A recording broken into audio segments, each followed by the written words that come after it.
जय हिंद दोस्तों। सीटेट 2026 में पेपर सेकेंड में आज हम सीडीपी बाल विकास एवं मनोविज्ञान में प्रैक्टिस सेट 4 लेके आए हैं।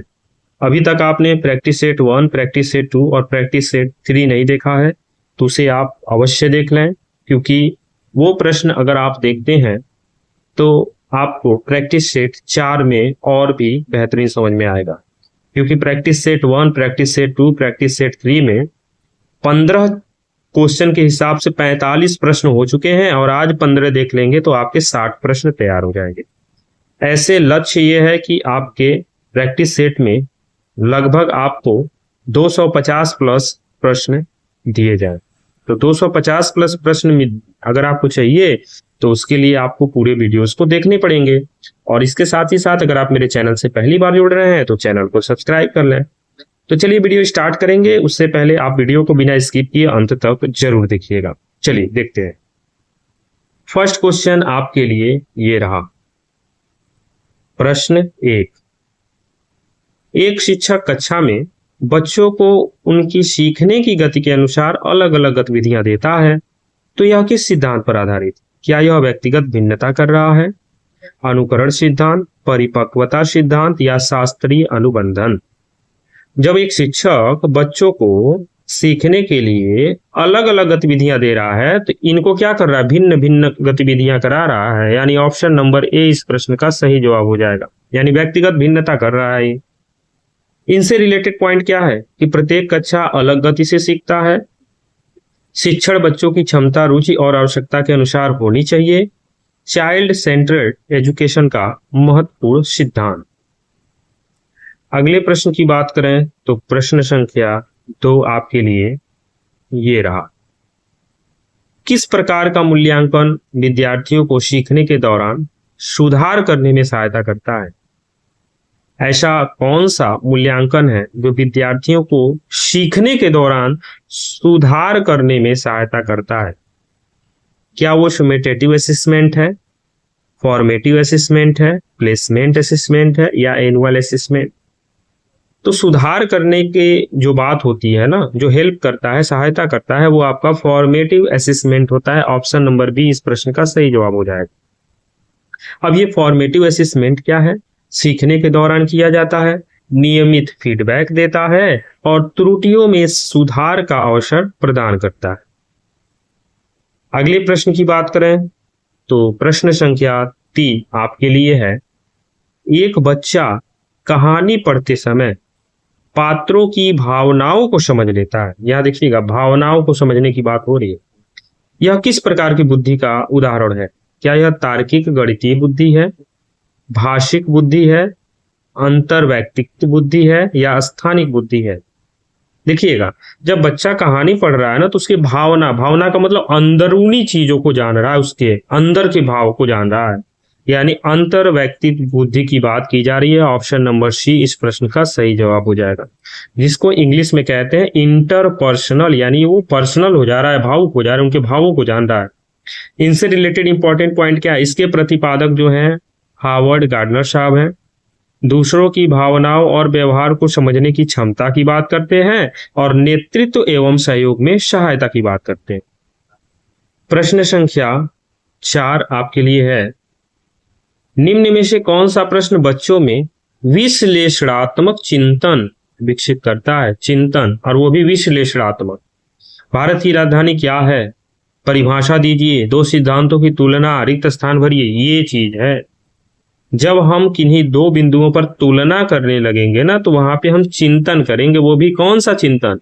विश्लेषणात्मक चिंतन। ऑप्शन नंबर सी इस प्रश्न का सही जवाब।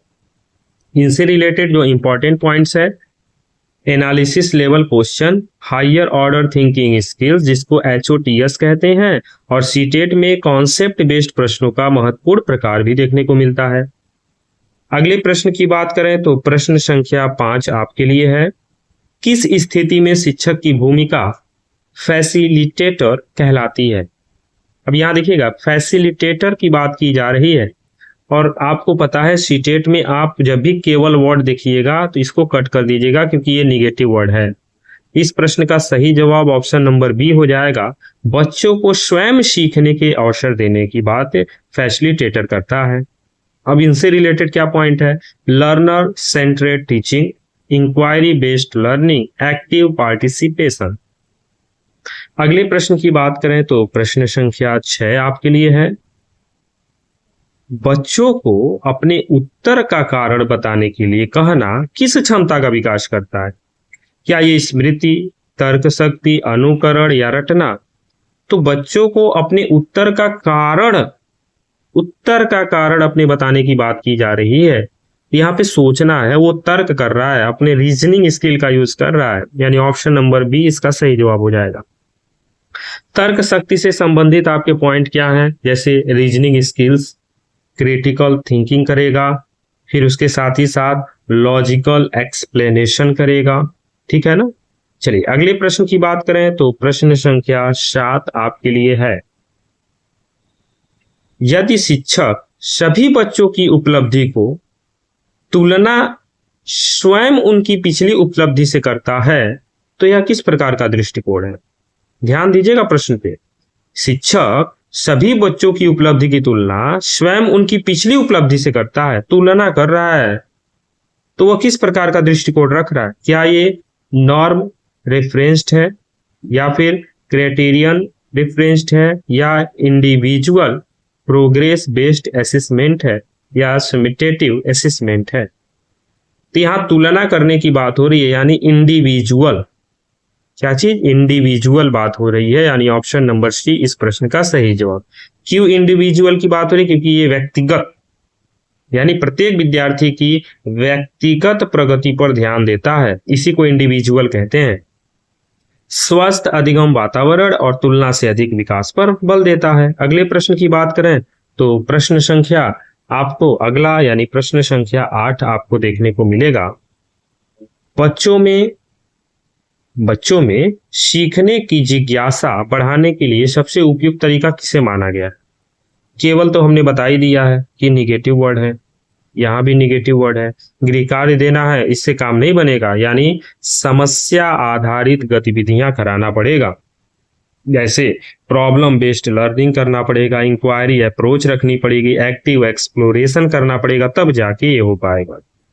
अगले प्रश्न की बात करें तो प्रश्न संख्या 9 आपके लिए है। यदि कोई विद्यार्थी बार बार गलती कर रहा है तो शिक्षक को सबसे पहले क्या करना चाहिए? दंड तो बिल्कुल नहीं देना, निगेटिव वर्ड है। गलती का कारण जानना चाहिए, अंक कम कर देना, ये भी निगेटिव है।